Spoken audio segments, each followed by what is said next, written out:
Bienvenidos, ni hao, bonjour, wolani, wikopsin. We're all around the world. We're a global community, and we're excited to have you with us today. We are your facilitators for today's conversation. You have myself, Keone Chong. You have the lovely Mary Gribbin, who's not with us today, but here with us in spirit, and Jose Caballer. As always, we ask you to like and subscribe so we can continue to bring you this powerful content. Today's episode, as always, is brought to you by CORE, Brand Strategy Foundations. So a lot of you are wondering, like, what is CORE? What is CORE Discovery? CORE is a simple way to help any brand understand, prioritize, and focus on a clear vision and a plan to help them achieve their goals. It's branding for the 21st century. And to be clear, a lot of folks are like, well, CORE is just a framework. No, CORE is more than that. CORE is about brand alignment. It's about understanding the culture and the essence of who you are. It's about identifying your business goals and understanding your customer needs. And it's about bringing all of those things into alignment. So CORE is not only brand strategy, it is how to facilitate that brand strategy, and it's how to manage the execution. If you're interested in learning more about CORE, which is going to be the design framework that we're going to be talking about today, check it out. It's at coresmagic.com. Now, CORE is a product of the Systm. So what is the Systm? Let's be clear here, right? The Systm is a social learning platform. It's tools, community, and guidance to empower the next generation of creative leaders and builders to redesign the world. It is us. We are the Systm. So now that we've got introductions out of the way, let's dive into the agenda today. So we're going to start with our drop-in. It's going to be about 15 minutes. Then we'll dive into the download. After the download, we'll dive into our project presentation today, which is going to be the Better Client Project. And that's going to be presented by the wonderful Patricia. After the project presentation, we'll dive into the CORE Q&A, and then we'll end with the upload, the key takeaways for the day. So let's drop in. So today's drop-in, as always, is the same format. It's your name, it's your location. And the question today is, what have you struggled most with in using brand strategy in design projects? And I will model that for you. My name is Keone. I'm located in Los Angeles. And what have I struggled with most in using brand strategy in design projects? For me, it was about being able to translate brand strategy into creative design, into the brand identity. I struggled with that tremendously. Mato and I struggled with that tremendously. We actually built a process around that. But for me, translation was the key thing. I could see it in my mind, but I couldn't manage the execution of the process with creatives because I'm not a classically trained creative. That was my challenge. So let's open up the floor. I'd love to hear what everyone else has to say. So would anyone like to come on stage and share? Yeah, Hey. Hi, Nada. Hey. Yeah. So, I would like to introduce myself. My name is Nada Abdel Halim. I am located in South Egypt. So, I would like to add a more hi in my Arabic language, which is Ahlan. So, you can add it in the very intro. Where I struggle the most with my the brand strategy is to really try to understand the brand in depth. Something that I really struggle with is when I end wherever the session is all about, wherever the questions that I do, is it really enough? Is it really did I really get the best of understanding of the business? And the other thing is also, how can I translate all the sessions and the brand strategy into a creative like a brief. a project. Yeah. Yeah. Yeah. Also, I struggle a little bit with making a good interaction with the client, maybe because I'm not like a fluent English speaker, but I do my best. And also sometimes the clients is a little bit like how they have no facial expressions, they don't really get it. Something that is really weird happened like after a discovery session was I asked that did you achieve the goal that you wanted through this session, and she said like, I don't know. It was the weirdest answer for me. Like, it happens sometimes, and sometimes it goes well. So yeah, that's all. Awesome. Well, Nada, did I pronounce that correctly? Yeah, Nada. Thank you so much for joining us. And hopefully we'll have some answers for you in today's session. Would anybody else like to step to the stage, introduce themselves, share a little bit about what they've struggled with? I'll go, if you don't mind. My name is Richard. I'm based in San Francisco. One of the biggest challenges I'm having is validating the designs and proofing it with the client's actual audience. So essentially proofing the idea and the concept to make sure it's working with their desired audience. And also just kind of doubling up on that is researching to make sure when you pull the information out of the client, who they say the audience is then doing the research to validate it, to make sure who they think their audience is truly is who they say it is. Right. Yeah, powerful questions there. Thank you so much for sharing. You know, we'll hopefully we'll try to address those. You Art. Hey, how you guys doing? Great Good, man. seeing you in person. Yeah. Did I pronounce that right, by the way? Yeah, it's Ewart. So it's like Stewart without the stiff. So Stewart Ewart. Yeah, man. Welcome. Well, thank you. I'm great to be here. So Ewart, and I'm in Panama City along with a few people in the chat. And my struggle, or at least in the past, was being hired to be kind of like just a tool. And then like you're learning brand strategy, you see these things, you want to point it out to your client, but they're close to it. So like getting them to convincing your client that basically what they're looking for is not what they need to accomplish their goals would be my struggle. That's a real one. You know, clients that have that hubris and that ego, and they struggle with going from the object to, or going from subjective, which is what they think and believe, to the objective, which is this is what the actual situation is. Great question, and thank you for sharing, man. Hopefully we can address that. Yeah, dive in. Hi, I'm Gabrielle. I'm based in London, and I have something strange. I find it hard brand strategy to apply to myself, to my business. So I basically consult people, small business or middle-sized businesses, on their branding. But to myself, I'm very bad. It's really strange. Plus, I'm on the one hand, I'm a designer and strategist, and the otherwise, you see in the back, I'm a painter. I do art and exhibitions and stuff. And I find it really hard, these two things to merge in one or separate. And I could do all these workshops I run with the clients on myself, and I fail constantly. I don't know. It's like, I don't know, because we are all our own brands as well.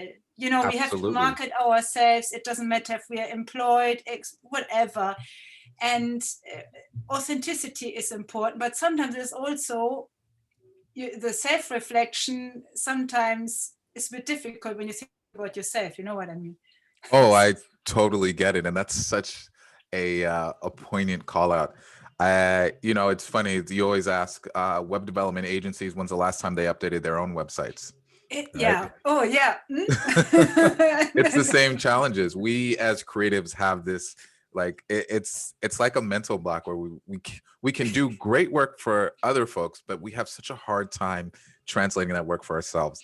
Yeah. I think it lies in the subjectivity and the it almost requires somebody else to facilitate that for us, someone that knows us. But we'll dive into that a little bit later. That was a great call out, Gabrielle. Or Gabrielle? Gabrielle, yeah. Gabrielle, thank you so much.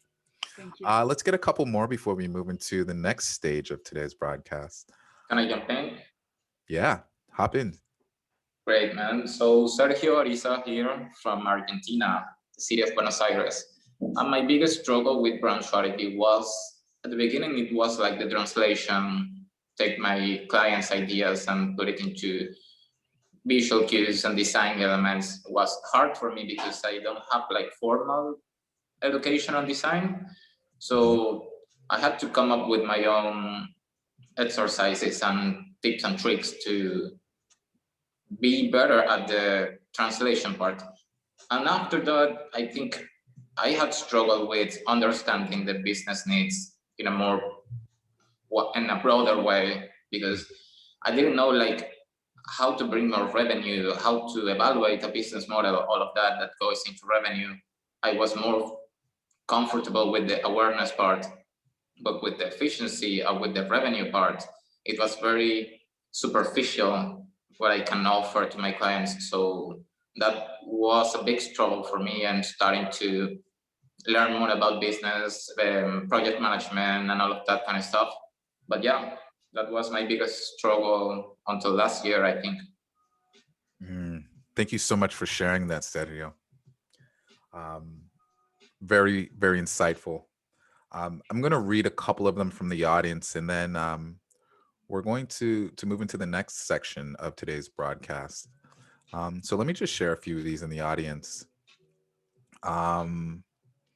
We've got Cassie, and let me make sure that music is being shared. Sorry. So we've got Cassie, who said, choose Goodyear, Arizona, United States.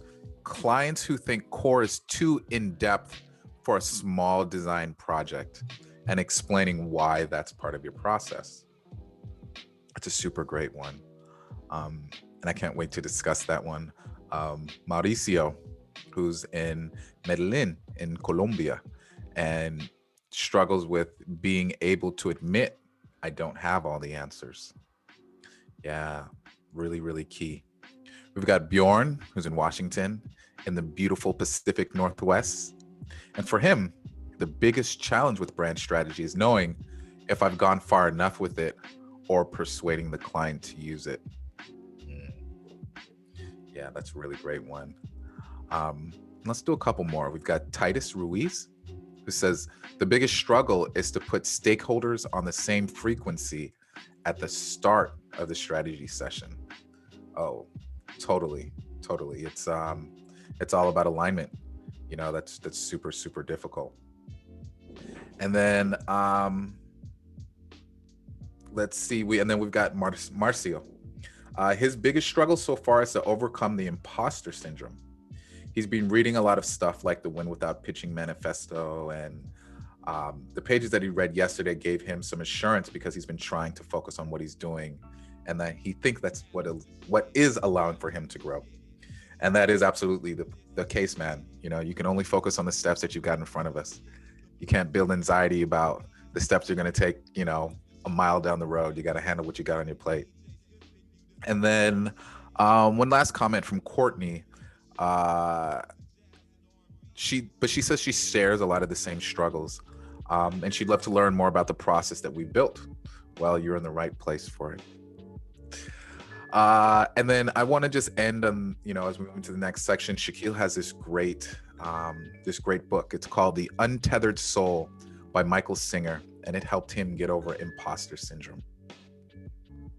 With Jose like, yup. Yep.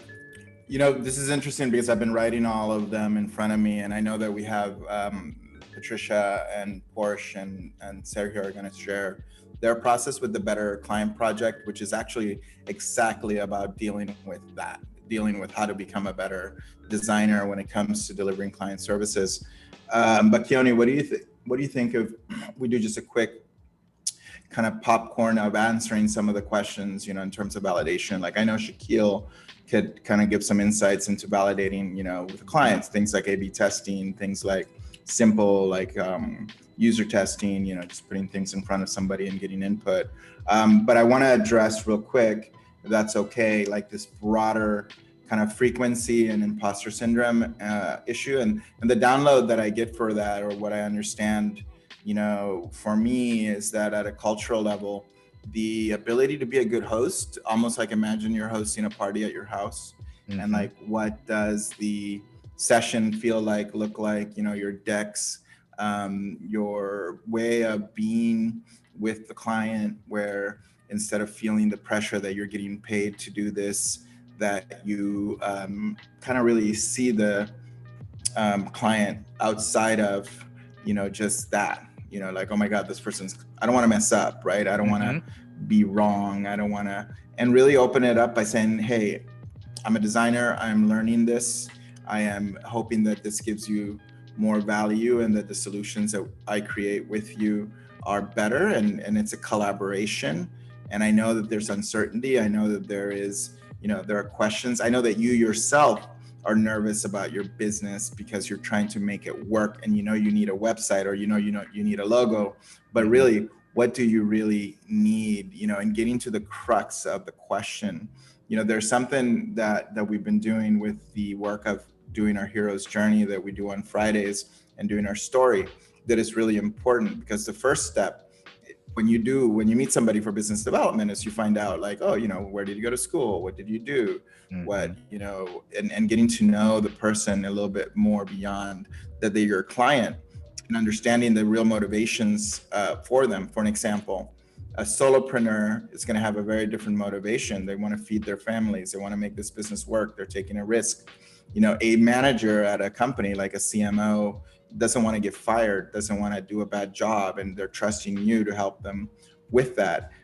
Somebody who's in a startup, you know, they have short amount of time and a limited amount of cash and a limited amount of runway potentially to get this done. So there's a lot of uncertainty and a lot of fear that comes into the process because of those things, and that really working together at the beginning to baseline and understand the individual, and then the team, like the alignment exercise. What do you want to get out of this session?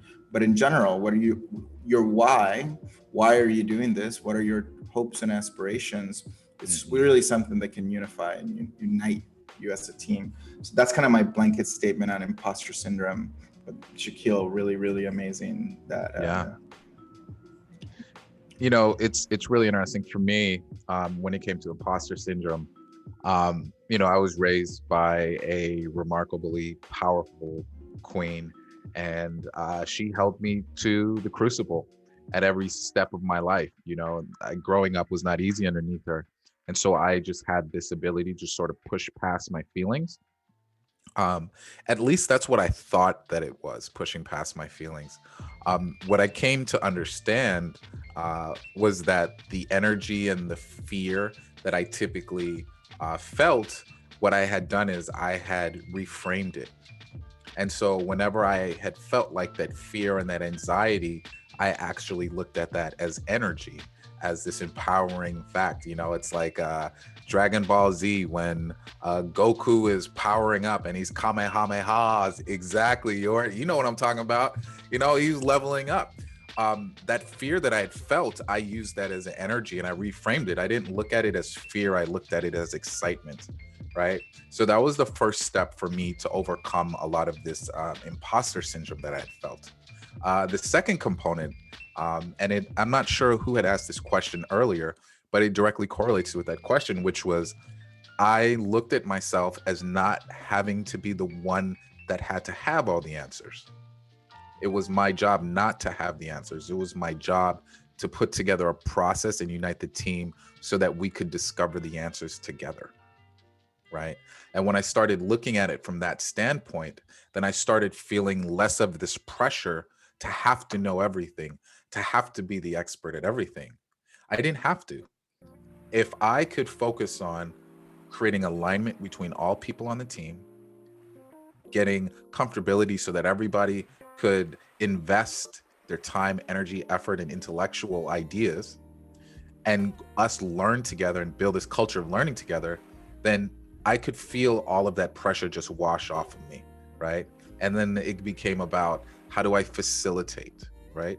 Make sure the conversations are powerful, make sure that the insights are relatable, make sure that the work that we're doing is in alignment with everything that we're doing and moving forward with momentum, and making sure that the client feels like they're part of the process. Me focusing on those things totally released a lot of those anxieties. But yeah, do we want to address any other questions, Jose? It's up to you. I mean, why don't we show the process and then really find the answers inside the work that Patricia and Porsche and Sergio and the brand Manila team is going to share. Well, all the answers will be in there, and then we'll follow up with more answers and more questions. Sweet. All right. So yeah, so you can stop sharing, Keone, and then let Patricia do. So I'll introduce this. You know, one of the reasons why this is really powerful is because Patricia and Porsche have been part of the community for a long time. We've made a commitment, and especially the insight came from having Mauro share the Corvus process a few weeks ago, and how powerful that is as an example. And for us as a community to see how other people are doing it, and to listen to see like what went on in there, and like what they struggled with and what they did well. But I'm also really excited about the project because the Better Client Project, in my understanding, it's about helping designers become more comfortable with the process of managing their clients by becoming more authentic, by learning the process, most importantly, by sharing their voice, by unmuting themselves. So unmuting yourself is really like that number one thing, that your voice is worthy, that your expertise is worthy. If we can put it on paper and pencil, or we can put it down in design, and that's what they're hiring us for doing. So a lot of people always ask that question, is like, they hired us just to make a logo and to make a website, not to like host and like facilitate and do all these things. So how to actually begin to be empowered to do that is what the Better Client Project is about. So I'm really proud and excited, and I'm looking forward to you guys seeing that and sharing it. Beautiful. So I'm going to hand the reins over to the lovely Patricia. Patricia, you should be able to share. Do you want me to continue playing music? Yes, and then I'll just share in a bit. Okay, beautiful. I'm not sure you can share music and have her share at the same time, can you? Oh, can you? No, it'll stop. It'll stop, but that's okay. No music. Everybody hum in their head and like sway back to back.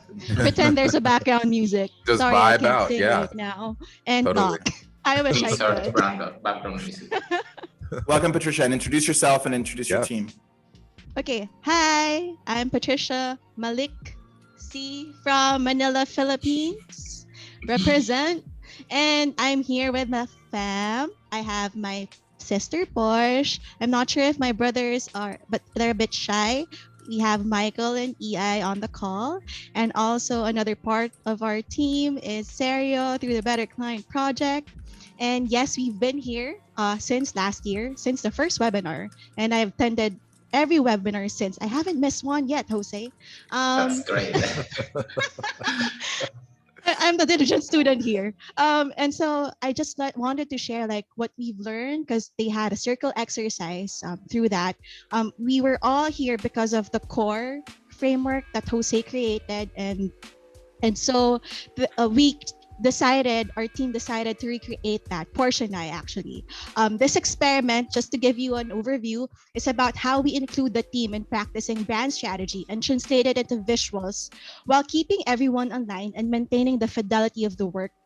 And we will come up as a team, because the circles framework is a very collaborative exercise, or of how everything is done. And we got to know each other there. I invited Sergio, who I met also just like this on the chat during this webinar. So Sergio is from Argentina, and we all collaborated online, remote. So everything we will share was done remotely in the span of 20 weeks. We got to know each other and how we aspire to improve with our design skills. Actually, I'm not on the design, I'm more on the management and collaborating, because I'm a marketing and advertising student, but my sister is the designer, and my brother, and also Sergio. And so We discussed what are skills we want to improve and co-create on the learning sessions, which we will share in a bit. Explored ideas, learning by doing, and embrace the beginner's mindset. And this is an experiment again. It is through this experience that we learn and grow. And so I'd like to share my screen. Okay, so what's the Better Client Project? The Better Client Project actually started through our 10-year or 7-year engagement with clients, with long-term clients. And Portia and I, my sister, we were sitting down having coffee, and then we realized this manifesto. It's to become better clients, and to get better clients, we have to be a better human first. And so it all started there. And then we bought core, applied it to ourselves, and through the core or the brand strategy framework, through the exercise, the goals prioritization exercise, the result was doing a podcast to create our community as an extension of Brand Manila. And so how did the Better Client Project start? We wanted to learn, like what I said, it was an experiment, and this is what we wanted to learn out of that circle exercise. Learn the holistic process, translation of the brief to a graphic design project, fill gaps in between, and presenting, because we noticed that designers are quite shy. They're quite shy. So we wanted to also help them with their presentation skills. And because we're attendees of Toastmasters, and we wanted to share that as well. Extracting ideas and presentation, improve skills, figuring out the aesthetic, following guidelines, typography, and delivery of the work. And so to everyone, it was a 20 weeks of collaboration. We took some off, but I think with Sarah, it's 6 months and still in the making. We're at the tail end of this learning session. So we have also our drop-in. We model, like from Jose and Keone, we decided to follow the format. And also from the attendees, we wanted to ask, since it's collaborative, we wanted to ask the designers, like, what do you want to learn from this learning session? And so they were able to share what they wanted. So one attendee said to stretch illustration, breaking rules, from my brother EI Minimalist, to stretch their design and improve their style. From Debbie, to stretch her design skills. So basically everyone wanted to explore their design taste or design set of skills. And so here's the goal. The goal of our session was, by the end of our sessions, we will be able to take the information we've collected. That means research, brand briefs, and other things that are deemed important for the work that they are doing, and translate them to visual materials. So that was our intention. We didn't have like a framework yet, but that was our intention. And then we created a journey. We explained what the brand strategy is, intentional design, and then we also practice the brand strategy framework together. We practice it. And we also, they wanted to learn from others. So we invited Pape, who's part of the tribe. So he guested on one of our learning sessions and shared his creative process. And then the test project was the Better Client Project. And so here is the application. To also note, we didn't have an agenda. Our agenda was created on the day itself that we're doing the learning session. So we collaborated, even the next steps. So we'll agree, okay, what do we want to, what's our agenda for next meeting? And that's how we kind of got into it. And so we did the brand attributes, the creative concept. This was actually taken from the circle exercise that Keone led from last year. So what came out was insightful. That's the voice we have for the Better Client Project. So just to give an overview, the culture we wanted was to be fun and personal, lighthearted, getting to know each other in a deeper level, co-creators, a beginner's mindset. And I believe that's the success actually. All the attendees were just there to learn, open, fresh slate. We're just there with the beginner's mindset, and we're open to feedback on how to improve. And the voice we wanted was insightful. We have background and expertise. Feeling, we want them to overcome their fear and building confidence. And also the impact we wanted for the Better Client Project is that we want to develop hybrid skill, which is creative and power skills like presentation, facilitation, speaking. And our X factor is the collaborative work session that we're doing. So the brand statement that came out was Better Client Project provides collaborative learning platform to co-creators with a beginner's mindset in a fun and lighthearted environment with insightful and relatable voice, making them feel confident that leaves them with improved soft skills and creative skills. And our X factor, collaborative and personal learning platform where everybody's heard, not rushing into the process. That's why it's 20 weeks. I think so. We are generous in giving our time, giving away our resources and time to help creatives.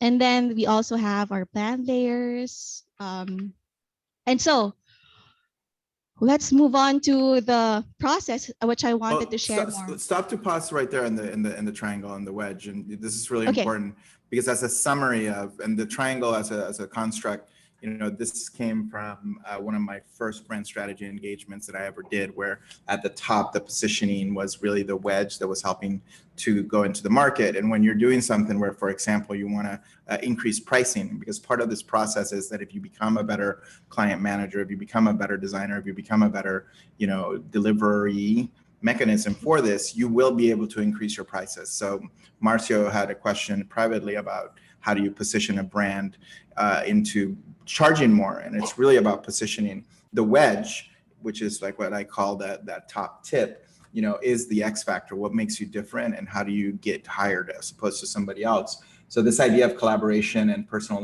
learning platform where everyone is heard and not rushing, etc. It's co-creation, and you have to think about it from the critical point of view of clients right now today, whether it's in the US or whether it's across the world. They're exploring and jumping into digital probably early or for the first time, or they've had a bad experience and they're trying to make it work, and kind of like breaking up and shaking away the fear is really something that's really real, that has to happen. The personality, that layer, of the brand is how you're perceived.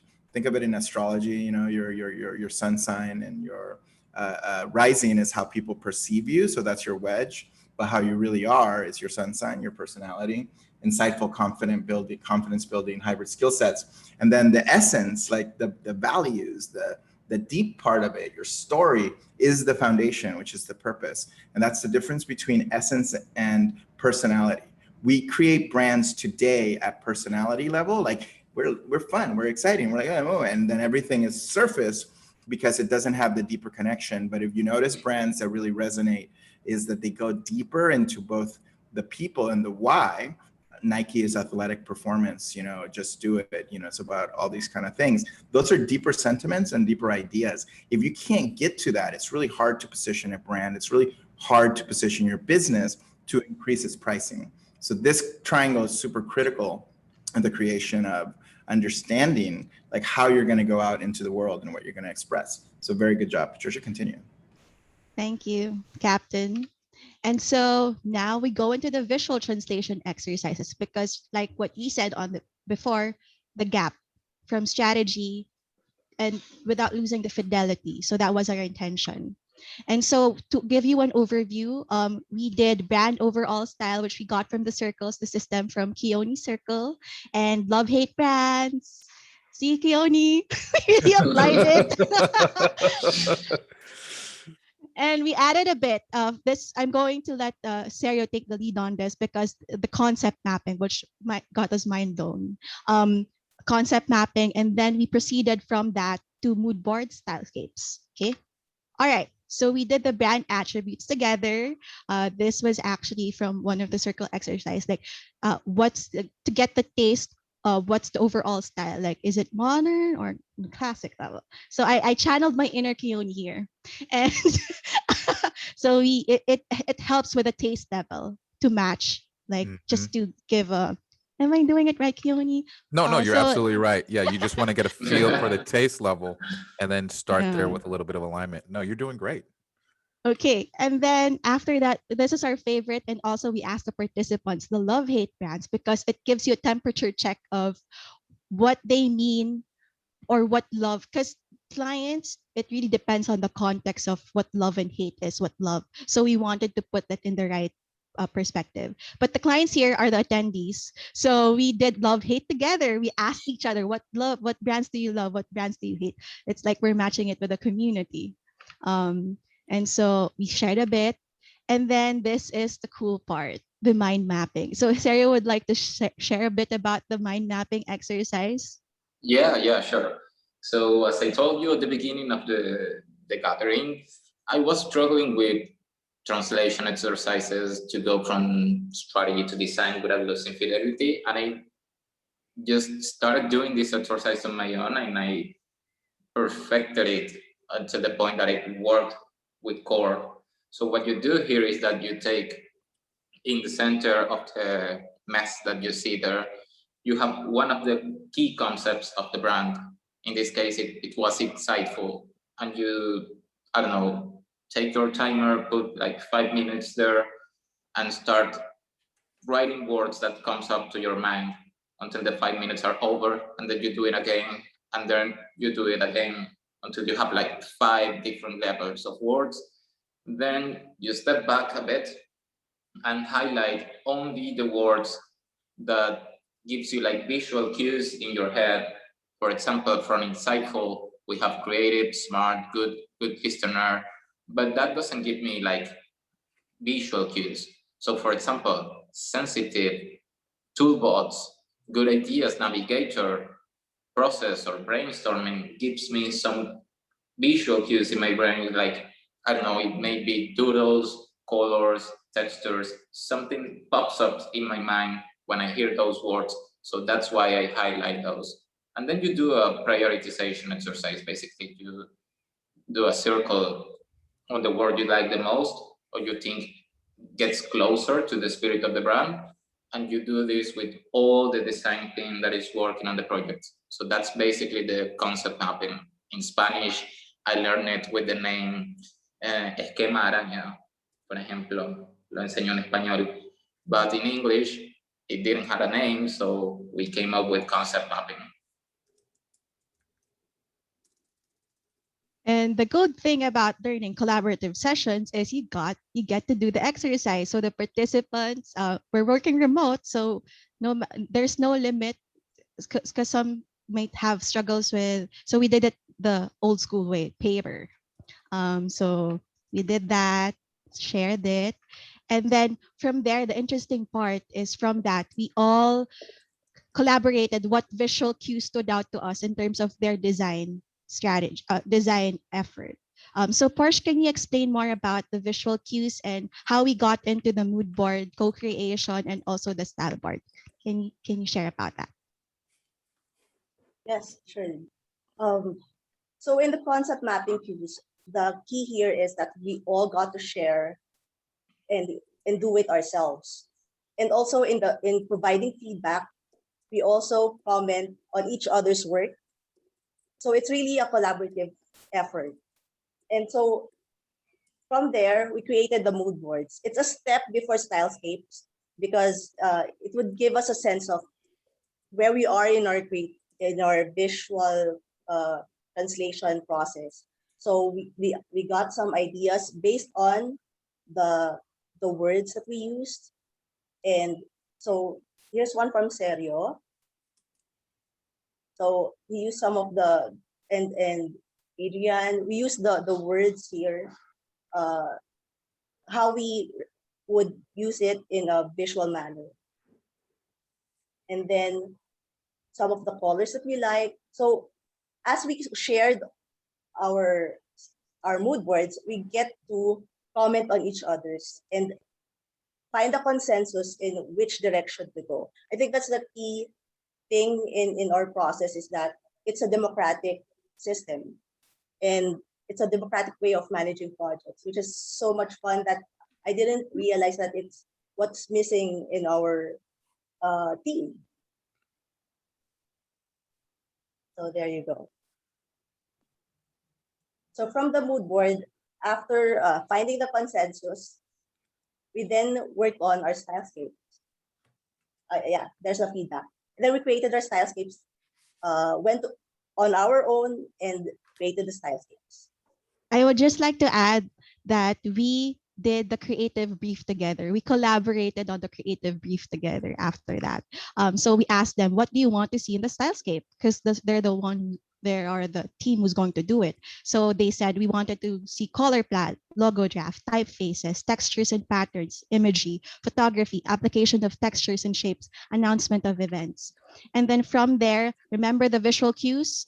We kind of have a direction now. We agreed on the color palette, the textures, and then here's the style board exercise. So here's from my brother EI. That's his style board. This is from Serio. This is from our cousin Adrian. Yes, he's a real cousin and is included here as well. And this is from Porsche. So as you can see, if you notice, there's similarity in the interpretation of style board. And I think the visual cues and the mood board was a key part of it. Like it's not too far from each other, and I think the creative brief that we collaborated together really helped. And you can also see their strengths from this. Like I saw Adrian's strength was photography. For Serio, it's the textures and patterns. For EI, it's also the textures and the font. And then Porsche interpreted it because her challenge before was she was a very corporate designer, and she wanted to create, like in this collaborative learning platform, someone a totally different stylescape, which I think we were so happy. Like, did you really create this? She wanted to push herself. Yeah, she wanted to push herself. I want to note something about what Patricia's saying as she's describing it. So really pay attention to, she's noticing what people did better. So that's what a design manager does. It's like, oh, this person's really passionate about this. This person's really passionate about that. So having multiple tracks of different stylescapes allows you to see that, and then having each designer present them, you kind of get a sense. In the case scenario, if you were presenting this to a client, then the client would say, I like this one, I like this one, I like this aspect of this one, I like this aspect of this one. And then you would ask, if you were to choose one of the stylescapes, which one would you choose as the primary one, as the wedge? And then what aspects of the other ones you would like. And then from that, you can then go in and create a unified design, a final kind of stylescape that has all of the inputs from different people. Now, the challenge with this for designers is that usually you win by being the designer that is chosen, and your ego is all like, oh yes, I'm the winner. Oh my God, they're gonna do my direction. But in this process and in co-creation, it's not about the ego. It's really about what's right for the client and what's right for the idea and for the business. So collaboration and co-creation is really about the participation and the output being collective. Now, whether that's right or wrong, you don't know until you validate it. And validation only comes from either execution and putting it out into the marketplace and just repeating it over and over again. One example, and I'll stop after this, is if you notice the identity for the system as it's evolved from the beginning. We had the idea, we had a few little elements, we had a logo that had some, but every deck has kind of evolved and changed to where the design identity started becoming more like the evolution of it in itself. So the variability became the actual identity itself. So I just want to make sure that you're listening to Patricia saying she's noticing what people are doing really well. This will also help her in the execution and down the line, but it also makes it feel like people are acknowledged for what they do well, and they can improve that. Anyway, I'm done. Continue, Patricia. Yes, Captain. So finalizing the direction, and we're actually towards the end of this. We are now collaborating online on Figma. So we have the stylescapes there, and we have created the new logo for the Better Client project, which Serio did an amazing job on. So Serio, would you like to explain your logo? And then, Porsche. Yeah, sure. So the central concept is from Porsche, actually. She came up with the idea of the dialogue box, or I don't know how to call it in English, of the bubble, text bubble with the heart, because the central concepts were communication and getting a better relationship with your clients and with your teammates, collaborators, and all of that. So at first we tried to pair it with a beautiful, beautiful typeface called Salome, but it didn't work. Everyone did love the Salome as a typeface, and we wanted to use it so badly, but it didn't match up with the logo because of the shapes. It was pretty flat and all of that. and Salome was like, I don't know, sensual or something like that. It's a pretty nice typeface. So we choose to go with a sans serif type. So basically, we used another Spanish type foundry in this case, and the typeface is called Geomanist. So it's a pretty nice typeface, and we paired it with the logo, and it seems to work. So that's our logo now.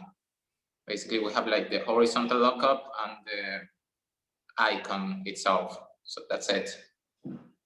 So before closing the presentation, and I like Porsche and Sergio speak about it, through this process, we built more than that's the process. We created a family of creatives. And this is all of us from the learning sessions, and how the project and how the Better Client project is evolving, because we're launching soon. We've taken a bit of pause, but this is the new direction. And we're so happy of how it translated from our intentions to where it is. Like, it was the process was messy, but it was good that we were able to and have the democracy, and because it was 20 weeks and still going. So with that, I'd like to hand it off to Porsche to speak more about it. So what we've learned in this in our exercises is that the crucial part is creating a safe space for everyone to share their ideas, because it's and the importance of context. Going through the core framework helped us find the context, and also, if we don't know what to do next, we ask our co-creators and build on each other's ideas. So what was the final direction was from asking questions and building on ideas that we have presented on each other. So, and also that there are no mistakes, just happy accidents is what I always tell them. Dario, would you like to share? Yeah, one thing it's crazy to me is that we've been doing this for 20 weeks. We only stopped like in Christmas a bit to rest like 2 weeks or so. And we have like 11 hours of time zones difference. So the coordination and the energy and like the commitment that we've showed, I think it's freaking amazing. It can't get into my mind, like how we managed to collaborate at this scale. And it's crazy to me because I never thought that I was going to be working with people from Philippines, knowing people from the States and all of that. I think basically I'm just super grateful for the internet and for this community. And what I've learned from this exercise, this experiment, is that you need trust to build a team, a high-performing team. Like the trust is the central element. I remember when Patricia texted me over WhatsApp telling me about the project and we should collaborate and all of that. And I think from the first time that Patricia wrote that message to me, I think the confidence was the key to collaborate and be consistent and all of that. I think it has been great, actually. Mm-hmm. That's it. Thank you. Thank you. Hey, Sergio, I have a follow-up question for you. Yeah. You know, a lot of the early conversations we had was about imposter syndrome and like confidence. Like for you, can you talk a little bit about where your confidence comes from? So my confidence started to popping up after Circus One because I removed myself from the equation. What Jose was saying, when you present a stylescape, if your ego is not handled right, you are like, oh my God, pick me, pick my stylescape. I want to be popular. I want to be the star designer. And with Circle One, I learned that that's not like the north, the idea. So I started to remove myself from the conversation and start putting the collaborator, the client, the creator in front of me, in the center of the conversation, of the matter. And that gives me confidence. And yeah, basically from that. Man, that's super, super powerful. You know, the thing that really resonated with me in that insight was how you removed yourself from the conversation. You know, it's almost like you took the ego out of it altogether and you were just like, okay, how can I facilitate? How can I support? How can I add value? Yeah, I hope everyone in the audience really takes something from that. So Jose, I'm thinking about doing, like a really short Q&A behind the project and sort of opening the floor up to the audience. Do it. That's exactly right. Beautiful, beautiful. So let's get a little bit of Q&A here, and I'd like, we've got 37 folks in the audience. This was a powerful presentation. I love the process, and the thing that really resonates to me is, Patricia, the way that you synthesize all this information that you learned, right? So you took a lot and you adapted a lot of what you learned from my circle and you integrated it into that process, and I love that. Right. We had this really quick tete-a-tete in the chat about, stealing and, taking art and designers that feel like they need to hide their process and the way that they execute. And I said, it's actually the opposite. I feel like holding that knowledge doesn't give you power. It's about the ability to share the knowledge, because the truth of the matter is design is a process. It's a journey. Anything that you might hold for too long gets stagnant. It gets old. Right. And you need to constantly be remixing and constantly be refreshing your processes. And Patricia gave a masterclass in how to create and refresh a process. So let's open up the floor, guys. Or Jose, do you have thoughts? No, Marcio asked a question. Do you mind expanding in a bit on, because I said something that was a bit controversial maybe to Marcio or to somebody that in their 20th century mindset, like there are design rules and things are good or bad or right or wrong. And here's the truth of what's happening in the economy and what's happening in visual culture, what's happening on the web, is that you have so many ideas, you have so many logos, you have so many visuals, you have so many things happening so fast at such a given speed. We're exposed to so much visual culture on Instagram, on the streets. If I had my choice, there would be no logos and we wouldn't walk through buildings and everything has a logo on it. It would just be buildings, or it would be like beautiful nature, right? And the issue is with something like Brand Manila, or even like the Circles One project, wasn't necessarily what the logo was. It was, how can the business move forward and collaborate in order to create a reality that they want to manifest? Meaning, how can the Better Client project move forward? And it's a collaboration. When it's an effort that is like the Better Client project, which is, independent, people aren't getting paid, etc.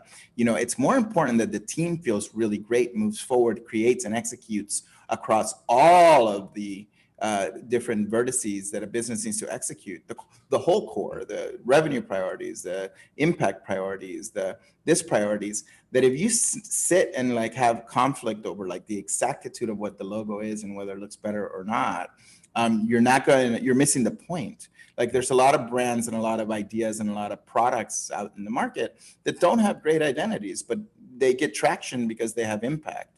So if we let go of the imperialism of the 20th century and of design and rules and the Bauhaus and like the legacy of colonial rule, which most design comes from European-centric mindset, you then end up in a world that things work, not because of what they look like, but because of how they feel, how they operate, and how we behave in what we're doing. The Better Client project will not succeed, will not succeed less or more because of the choice of the exact logo. It will succeed more because of the ability for the team to move forward together in executing the whole, not the one thing. Logos do not matter.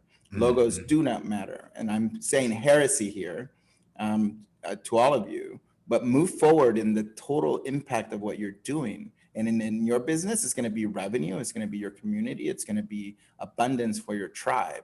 If you're at a Burning Man, there are no logos and everything works and everyone functions and things happen. And that's where we're going in the future. So yeah, choose a logo and use it. And hey, show multiple logos, change the logo up. If you notice the system, it has different fonts for it. If you notice the system, like the logo is going like this and animating, that's the point, that the logo doesn't really matter because we are the system, not the fucking logo. So just get over your shit in the 20th century and the cultural imperialism. Thank you. Man, I felt that so hard. And I think it's really important because we touched on that a little bit earlier, but we talked about the difference between personality and essence, right? A great core session creates more essence than it creates personality, right? When you meet someone, You don't meet them and like, okay, well, you wear this kind of glasses, you wear these kind of shoes, you wear these kind of pants, you drove in that car. This is why we're going to be friends. No, there is a certain essence and energy in a person that you meet, and then you understand. You're like, oh, okay, we vibe, right? Like Dexter said earlier, it's all about the vibes. Patricia really created the vibes and the essence of the brand, right? And they then translated that into the logo. The logo could have been anything, but it was connected to the vibes and the essence of what they are and what they're creating. So yeah, one last thing to the comments, and then we'll open up to the questions. And I apologize for compromising the mic. You know, I had a dream at the time that I was beginning to start the process, or the idea for the school came up very early on. I was still running my agency. I woke up in a sweat, and the dream was, I'm a traitor. It was like this message, I'm a traitor to my people, because giving away all the secrets and giving away, like, you know, how to do in the process and all those things, the agencies held that really near and dear to them because that was their secret sauce. Nobody wanted to admit that there was no way of doing it. There was many ways of doing it, and your way of doing it was what made you different as an agency. So starting the school and giving away, you know, the ideas behind Core, which was our process at our agency, all the things that we started at Stylescapes, which came from another agency, doing all this to the community and sharing it. The dream was really, I didn't know what it meant at the time, but then it became really clear that it was heresy, what I was doing. The heretics. I want to say something real quick there. Please. Without that heresy, I wouldn't be here. And Papa said it minutes ago, I haven't bought the actual Core kit.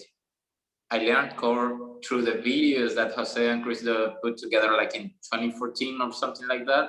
And I like ordered all the videos and see which part goes everywhere. So without that heresy, Jose, I wouldn't be a brand strategy today. So thank you. Yeah, man. Hey, look, Sergio, I did the same thing.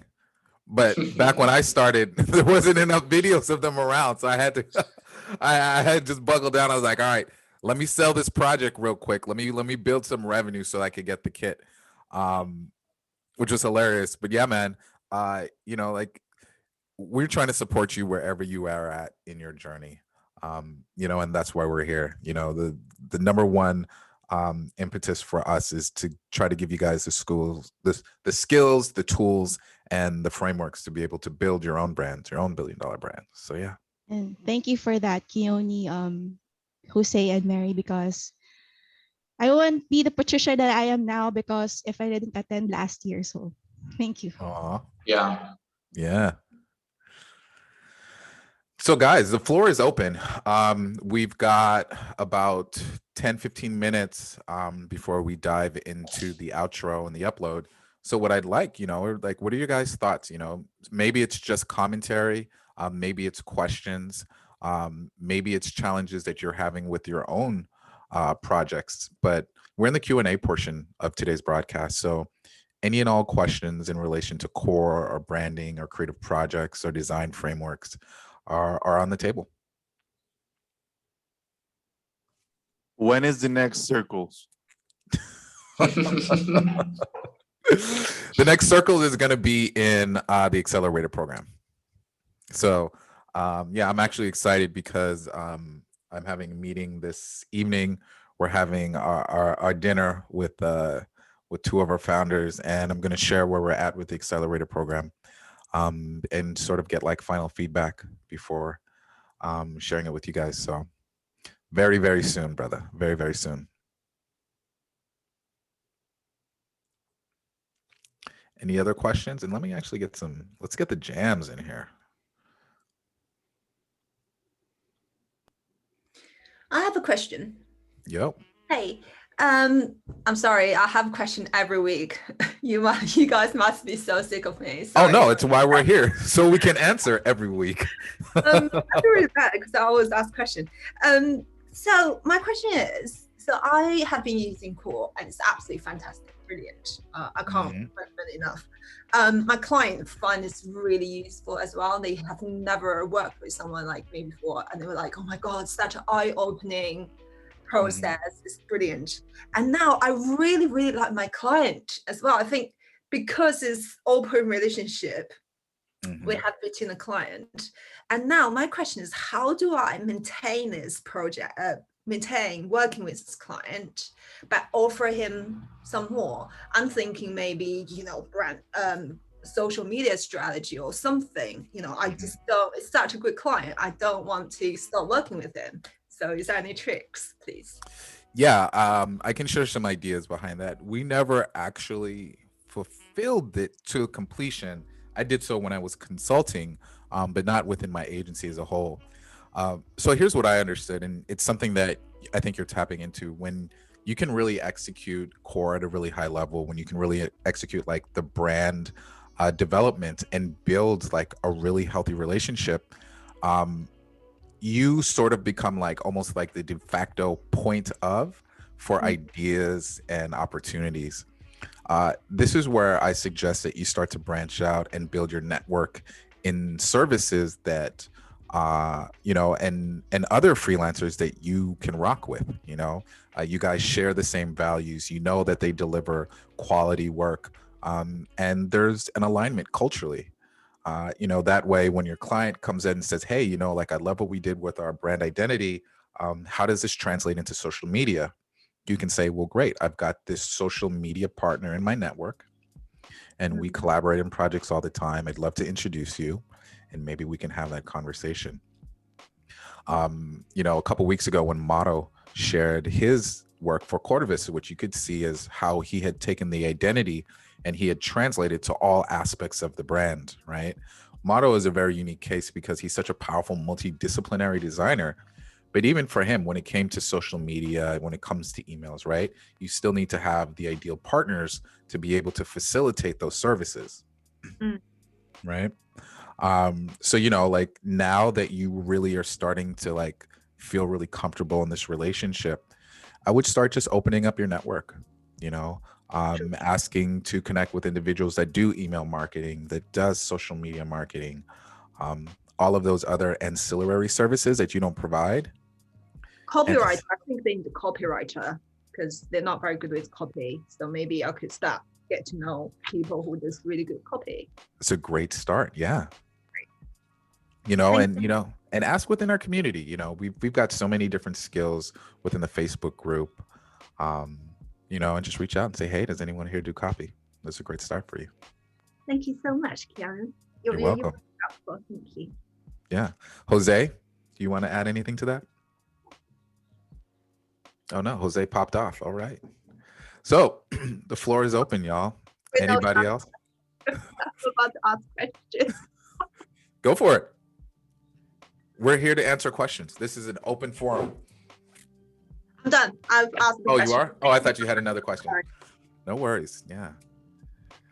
So any other questions? Or would anybody like to share about a project that they have ongoing now and how they're using Core? I'd like to ask a question. I just kind of want to know how other people do their like user profiles. I remember last Wednesday seeing, I liked when, having like the general, outline of like a target demographic and then breaking that down even further into individual user profiles. Because, kind of when I do them now, I kind of like, based off of that, based off a particular target demographic, and I kind of base like a backstory on what are their pain points and why do they care about this brand to address those pain points and kind of developing a story off of that. And I kind of been winging it, and I was like, I don't know if I'm really doing this right, or if or whatever the case. So I kind of wanted to see how other people rocked out with that area of the Core. Yeah, I'll talk a little bit about how I do profiles, and it's really in a case-by-case basis. Ideally, for me, if we could have an actual person that we can plug into the persona, that's ideal for me. But that usually requires a fairly mature brand, a fairly robust product and service, value chain, and they can really address the needs of the customer in a very like tight and finite way. But most brands aren't like that. Most brands that we deal with are, startups or have been in business for a little bit or aren't at that level of sophistication. And so in those cases, I generally do ambiguated or generalized profiles. They're made up of a conglomerate, a mix of multiple different kinds of people that fit into like the same spaces.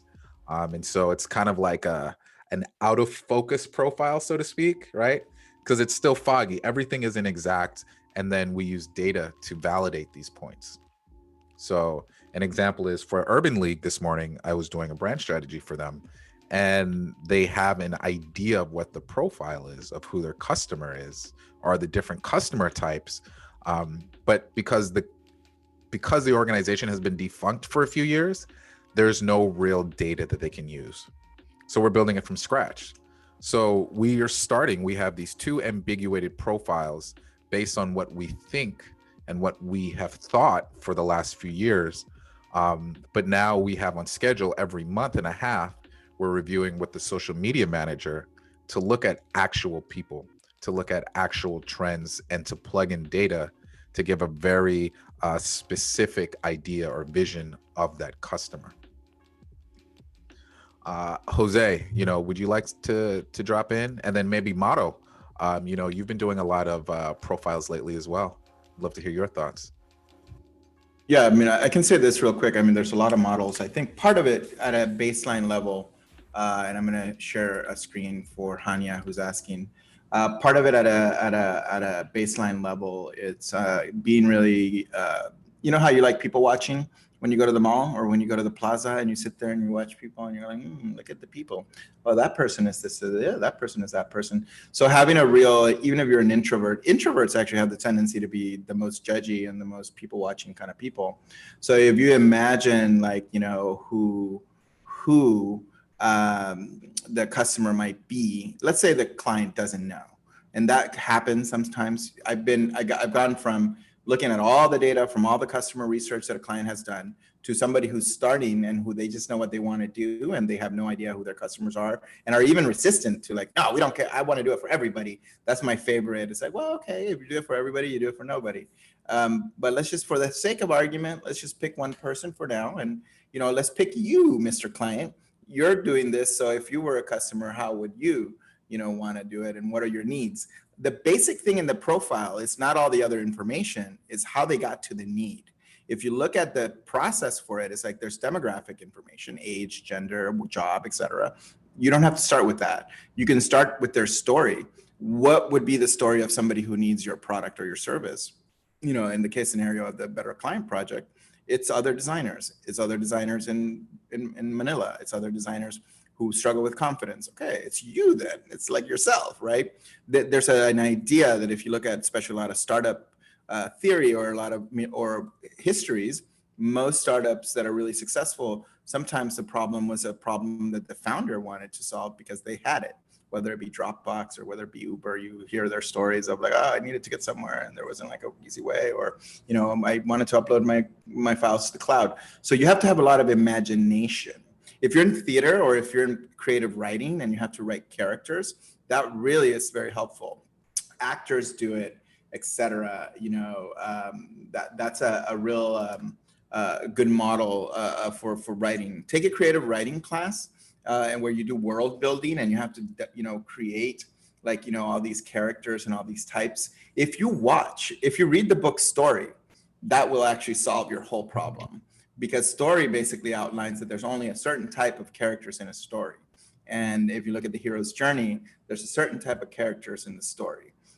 Somebody who is the advocate for the brand, somebody who is who's not a believer, somebody who's, there's always going to be a pattern in who the customers are, but you yourself have to become a student of human, behavior and really begin to understand it. It starts with understanding your own story. Once you understand your own story, that's great. Now, a very practical tip is model it by you yourself becoming the customer. Like I was doing One Drop, which is a diabetes startup. So what for me to empathize with the customer, the number one thing I had to do was to sit there and go to the pharmacy and buy the products that the diabetics use and use them for a month and like understand, oh my God, this is a pain in the ass. Now I get what the needs are of the customer. If you read The Lean Startup, the founders of a particular startup stood at a supermarket and try to convince people. They asked them questions. Would you want your groceries delivered and why? Of course, grocery delivery now, it's like a staple. But when the book was written, like, how do you do primary customer research? For everyone, when we just did the rebrand, Jeff, who you guys have seen in our podcast, which is coming out soon, is a case study of everyone rebrand. Thank you to everyone who worked on the case study because it was very helpful. We walked around Target and we talked to people and like, okay, I'm pretty obnoxious and so is Jeff, and we really love doing it. So really every which tool you can do, you can use, but one of the most simple tools is just really to go out there and try to find people around the problem and just talk to them. I talk to people at cafes, I talk to people, whatever it is, I'll ask them, hey, have you ever had this issue or this problem? And they're looking at me like, but I preface it with, hey, I'm a designer and I am developing a product for XYZ, wondering like what your relationship is to it. And people love to talk about themselves. They'll just talk for hours. Okay, dope. And a follow-up question. So as far as the part, saying validating kind of those profiles with data. So like, I guess my question is like, what's like the timeline? Like, how long do you wait before like y'all do a follow-up and kind of match things up with like actual data, and like what sources of data are the most valuable with kind of giving you the best picture of, if everything was successful or not? Yeah, that's a very loaded question because it's a case-by-case basis, right? And it depends on what the goals are. If the goals are for awareness, then some of the KPIs, key performance indicators, or the data that you'd be looking at would be things like likes or shares or followers or, email subscriber count. Like those are the kind of things that you're tracking. And then you're looking at the individuals in that space and you're saying, do they align with our customer profile, right? If your customer profile says, they make over 75K a year, or all of these new folks that you guys have added, have they made, or are they over 75K a year? Okay, good. That's validation. And that reinforces our persona. Maybe it's, they want to know if there's greater satisfaction behind the product, which is a very tricky thing to measure, right? So you can do interviews, you can do things like net performer scores, where you send out, surveys after the product, after they get the product. And then what it does is it takes all of those questions and it builds like a dashboard of satisfaction. Apple uses this process. A lot of companies use it. Salesforce, huge companies, Nikes, etc. And they use it to, survey their community and customers to find out if the product actually delivered value. The point is that it's a very varied space. And so it's usually best to have individuals that are like focused in that. So, let's say you have a client and awareness is a big thing and you have a partner, like I shared with Jaja earlier. And so you have a partner that focuses on social media. You share their personas with them and then they build out, they do their social media tracking and then they validate it against that persona. They can sit there and look on the back end of Instagram and say, you know what, you're right. They are coming from these parts of the country. They are primarily male. They are primarily, making over this amount a year, right? Now you're looking at your persona and say, okay, this persona is correct. We are validated in these things. Let's find ways to validate other elements. But yeah, data validation against personas is a very nuanced thing because it depends on what you're trying to prove and validate. But I let Jose, provide some of his insights.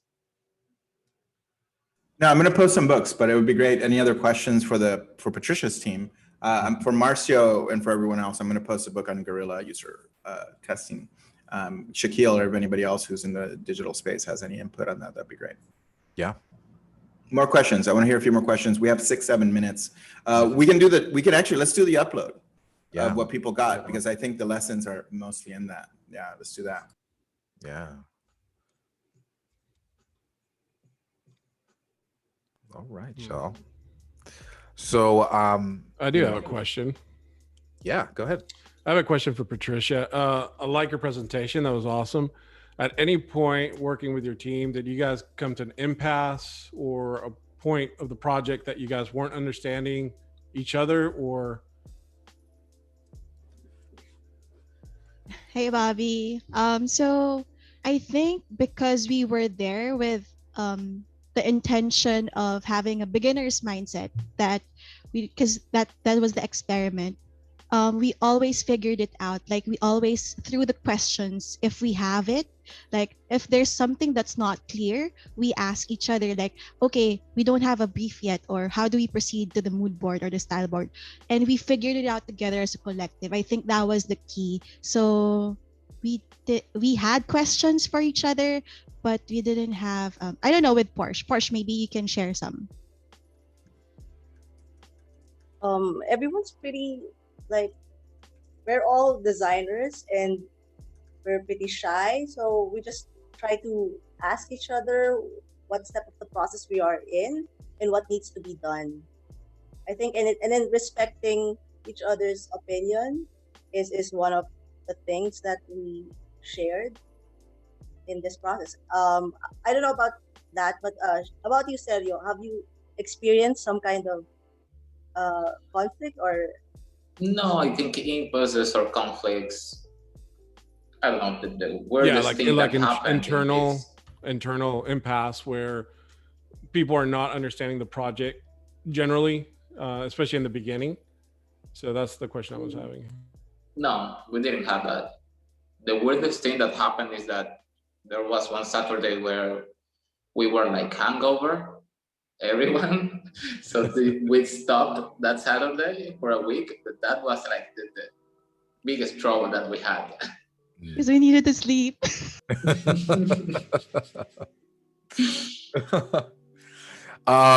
You know what, Bobby, you know what I'm hearing from your question is like, you know, like what are ways to really address, like, you know, difference of opinions, almost like conflict resolution between creatives that are working on the same project. Is that right?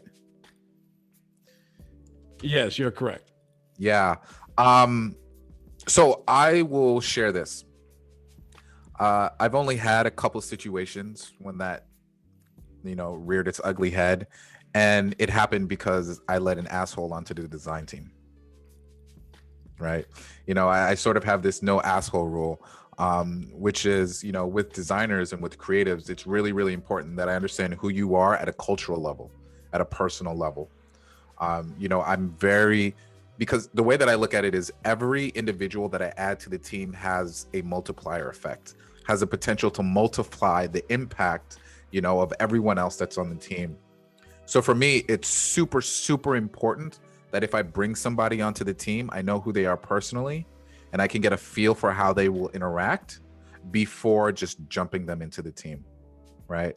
And things that are really like, that are red flags for me, and I'm sure these will be familiar with you, are like designers who use a lot of I, and it's my, and it's I did this was my impact, I was this thing, you know, and you're like, okay, design is a system, right? I'm more curious about how you feel about input, right? And how you feel about collaboration than what you do as an individual.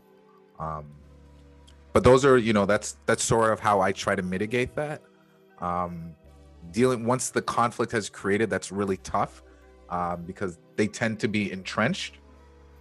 And if they're not focused on the actual goal of the project, because, you know, one of the things that I always say is that design is not art, right? Art is something that you create for yourself in your own time. It's a hobby. There's no way that I can tell you what you're expressing and, you know, what you're translating, what you're manifesting. That's art. Design is something different. Design is a rendering of intent.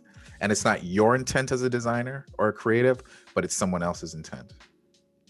So if you struggle with that objectivity, then we're going to have a struggle with the process altogether, period. But yeah, and I'm assuming that you're having a conflict, or that there's a conflict. There's a conflict with the team, with the designer on the team, and there's conflicts with the client. There's a lot of different conflicts. Getting to yes, you know, the art of objective-based negotiation is a really good book for kind of some of those issues. There are, like Keone said, sometimes people are assholes. You have to request, you know, permission to be the one controlling the process. And, you know, there's sometimes that you have to brawl, you know, you have to just get into empirical arguments. I seldom do that. I really just establish dominance from the beginning by being an expert. Like, look, you're paying me to be an expert. It was a conflict with the client. You know, if you want to make that decision, great, but it's not what I would do and not what I'm recommending. Because here's all the citations of, like, you know, best cases and practices. Here's a Harvard Business Review on why I should be.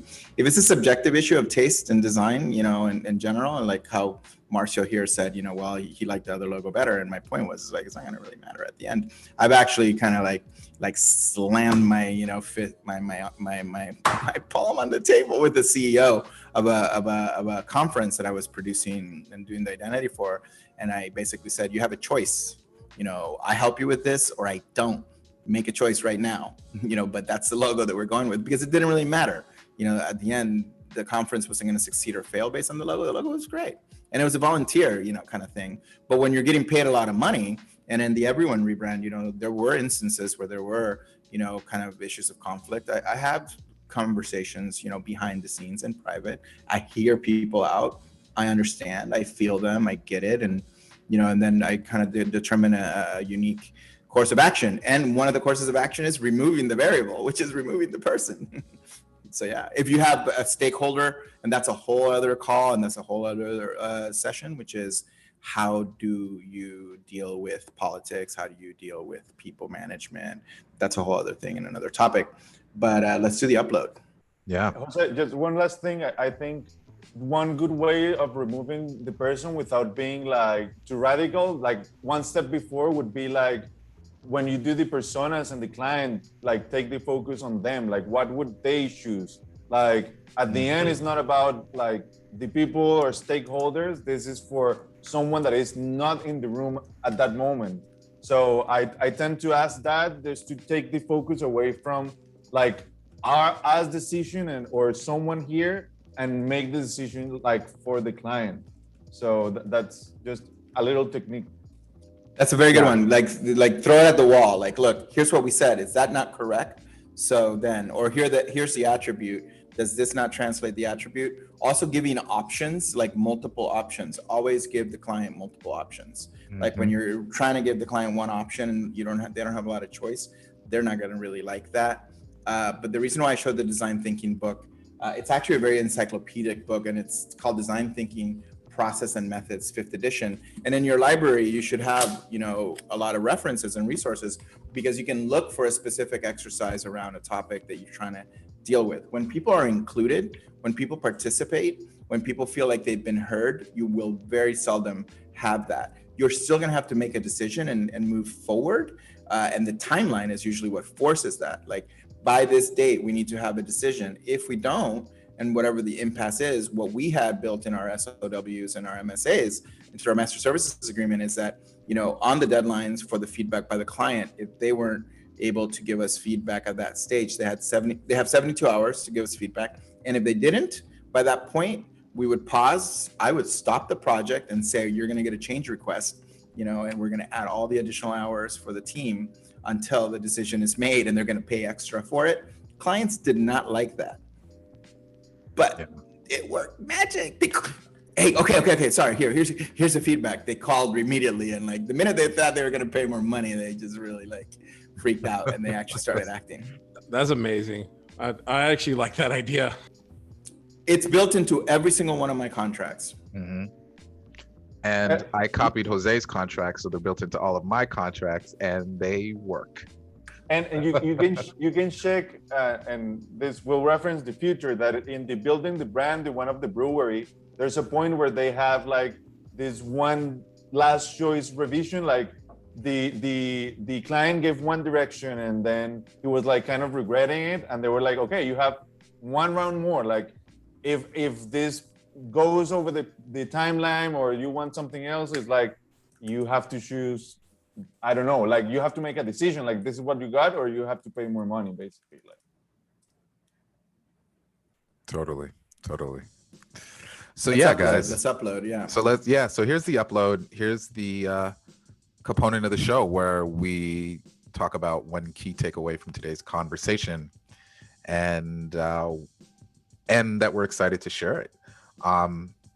I'll model that for you. So one of the key takeaways from today's conversation that I'm really excited to share is the way that Patricia has, facilitated this process and the way that she made the process her own.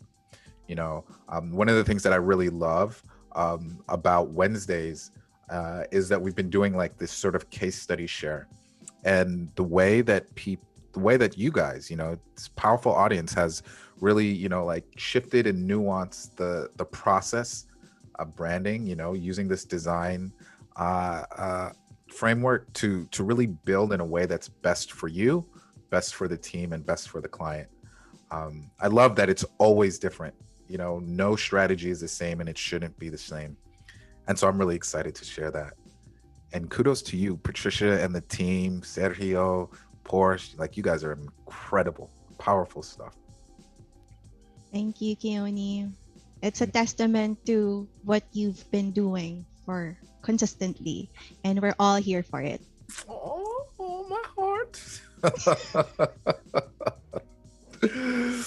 But you guys, the floor is open. I'd love to hear from you. Like what are your key takeaways? Oh, Hania, I love that heart. That's a hugging heart right there. Yeah, I have a key takeaway from all this process. When you're aligned with your team, when there's trust, when there's a common objective, you can work for 6 months in the same stuff and you don't get tired, and you don't lose interest, and you don't start hating your co-workers. So clarity and the objective, trust, and aligning the team is, for me, the future of work. Yeah, lots of insights in that. Thank you for sharing, Sergio. Yeah, I have two key takeaways. Takeaways. One, the first one would be like all of the new people that are here. I think that's amazing.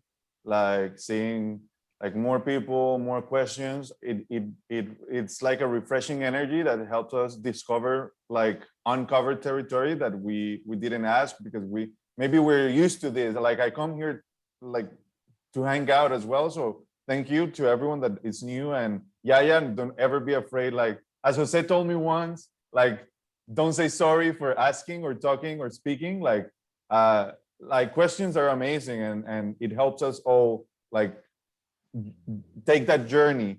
And the other key takeaway, that it's something that I learned from the beginning through core and then through circles, is the part of removing your ego. I think is quite big, and I think everyone will deal with the imposter syndrome, but it's part of the journey. Like once you go over that, like the easiest ways to surrender to the situation and understand, like you will learn that you don't need to have all the answers, that you're just there to ask questions. It's called core discovery. You have to discover. You don't have to know already, because you're looking for the treasure. And as Jose said this week, the treasure is you, because you're asking the questions, you're following the map, and you actually got the map that is core. So I would say, like, yeah, don't be too hard on yourself and just go with the flow.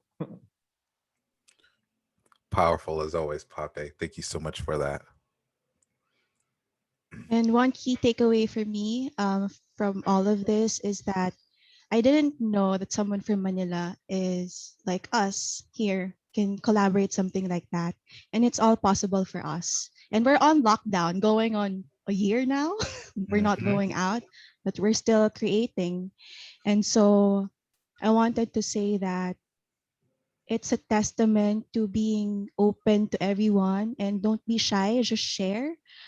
Be you, be authentically you, because that's what worked for us. Like before, we wanted to pretend that we're this agency, but we're this family agency. This is our culture. We're a family, and we wanted to extend that.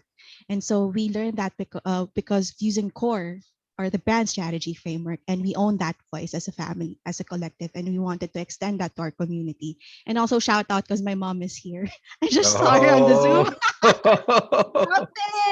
Hey, mama. What's up, mama?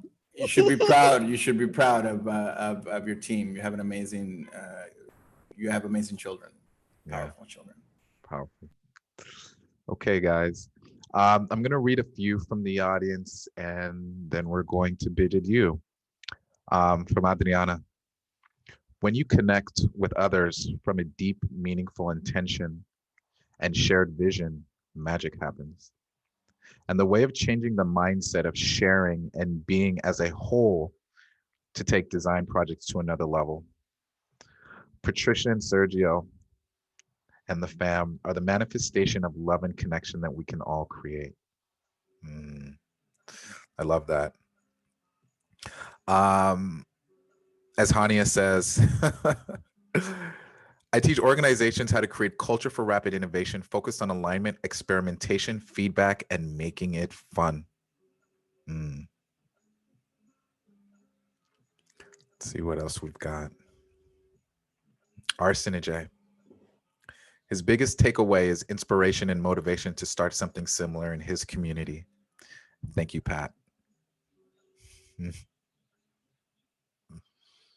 From Roxana, amazing work and amazing team. You guys are an inspiration. From Bjorn, Patricia is upper management material. Patricia, you're incredible. Yes, you are. So, and Dexter, the last one, branding is a contact sport. Indeed, brother, indeed. So, so as we say goodbye today in another powerful session, I want to thank each and every one of you guys for coming on out. As always, we always ask for you guys to like and subscribe. And we want to be able to continue bringing you this really high quality, powerful content around design systems and branding and innovation.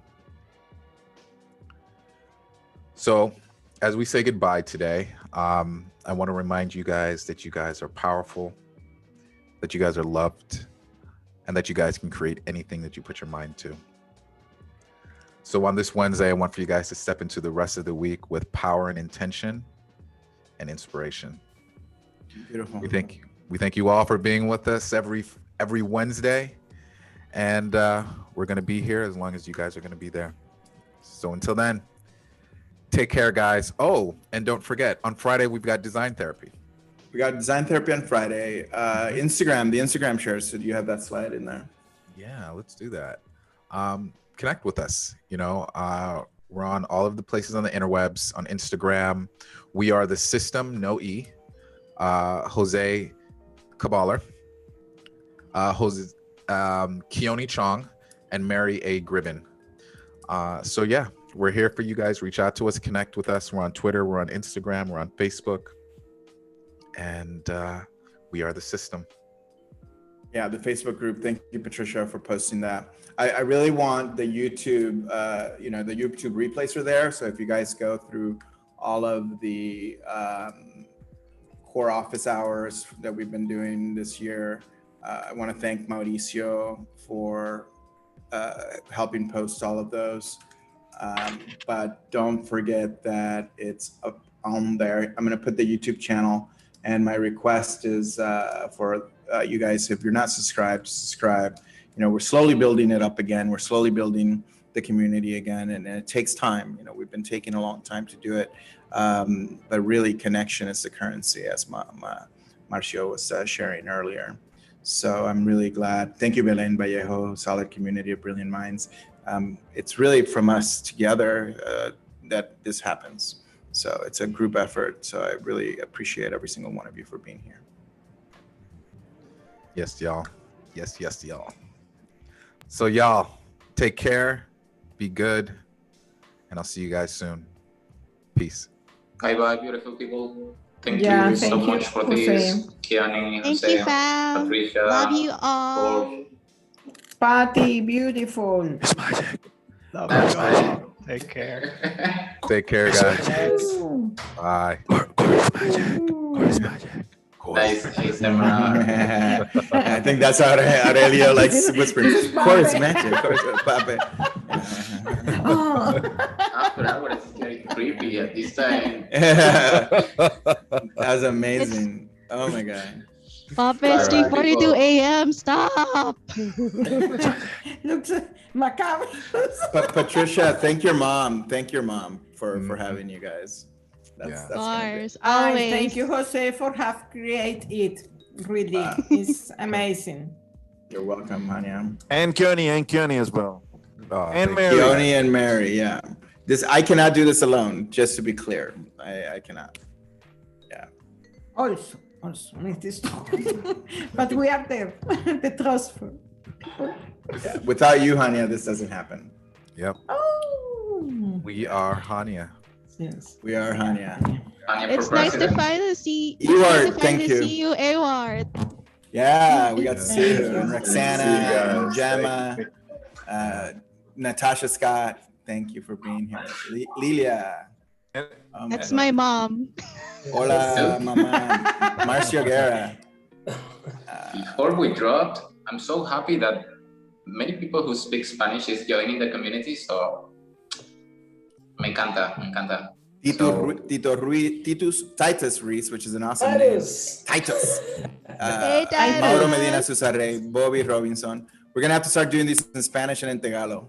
Yeah. Yep. Yeah. And I think know he Roxana serves also too. speaks Spanish. 5 minutes in Spanish, 5 minutes in Tagalog. Tuesday and Thursday. Gemma Machado, ¿de dónde tú estás llamando? Unmute yourself. Hola. Hola, ¿cómo estás? Hola. Estaba de Ensenada. De Ensenada. Oh, yeah. Con Mauro. Yep. Yeah. Oh, we're coming down to Ensenada soon. Yeah, bienvenidos. Get ready. You better get Panama, that fish taco lady Ensenada. ready. Let her know. I'm coming for like 6 of them off top. There's more to Ensenada than fish tacos, Keone. Oh, trust me, I know, but those tacos. Yeah. That is a big part of it. Yeah. Una balboa, papi. It's good to see you, Also, Bjorn. Ewart can confirm that Panama is paradise. I confirm. Oh yeah, don't worry. You on the list too, bro. We stopping by. We hitting all the hot spots. Yeah, we're going to surf. Oh yeah. Clean Ocean Project. Yeah. Lots of love, everyone. Well, we're gonna drop off. We're gonna portal jump back into our day. Alrighty. Love everyone. Hi, guys. See you guys. Ciao. Bye.